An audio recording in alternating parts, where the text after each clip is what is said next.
First year দরজাটা খোল।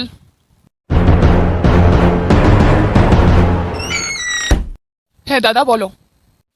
কি রে, জানিস না সিনিয়র রুমে আসলে উইশ করতে হয়? জানিস না তার?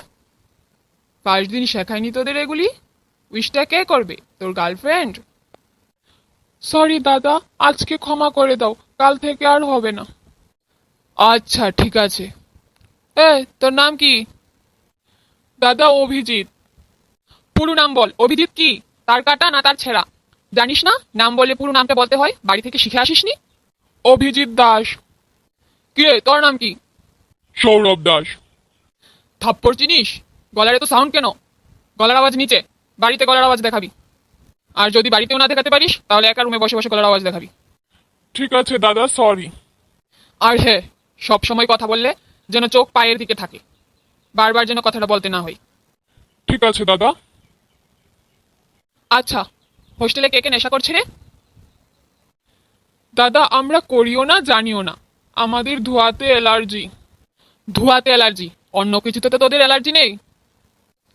কালকের মধ্যে আমার নামগুলি চাই। তোরা ভালো করেই জানিস কে কে নেশা করে আর কে কে করে না। আর তোরা না বললেও আমি জেনে যাব, কারণ এখন থেকে তোরা এদিকেই থাকছিস। আর তোরা সবাই এখন এক ফ্লোরে থাকিস। তোরা তো এখন থেকেই জানিস কে করছে কে করছে না। কিরে তুই এখানে? তোকে কখন থেকে খুঁজছি আমি। চল ভাত খাবো, চল। তুই ফার্স্ট ইয়ার রুমে এসে আড্ডা দিচ্ছিস। আরে দাঁড়া, একটু অপেক্ষা কর। কিরে, এই দাদাটা এলো, উইশ করলি না যে?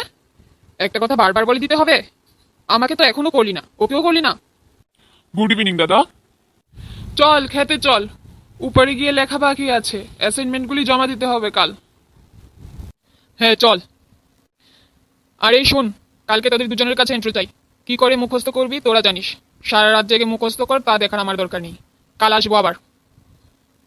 ওকে দাদা। চল ভাই চল। যা তোরা, অনেক হলো। উফ, বাঁচা গেল। ভাই কাল থেকে না আমরা পড়তে বসে যাব, সন্ধ্যাবেলা সিনিয়র আসার আগে। হ্যাঁ তাহলে আর এমন করবে না রুমে ঢুকে। ভাই জানিস আমি না বাড়ি থেকে আসার সময় একটা সিগারেট নিয়ে এসেছি। ভাই আমিও একটা এনেছি। এই চুপ চুপ, শুনে নেবে আবার ওরা। ওরা যেমন ভাব করে যেন ওরা নেশা করেই না, নেশা কি জিনিস জানেই না, দেখেই নি। বাদ দে তো ওদের কথা, আমরা সিগারেটটা টেনে জানালা দিয়ে ফেলে দেবো। যেমন ভাব নেই যেন ওদের টাকায় আমরা লেখাপড়া করতে এসেছি। আচ্ছা চল এখন খেয়ে ঘুমিয়ে পড়ি।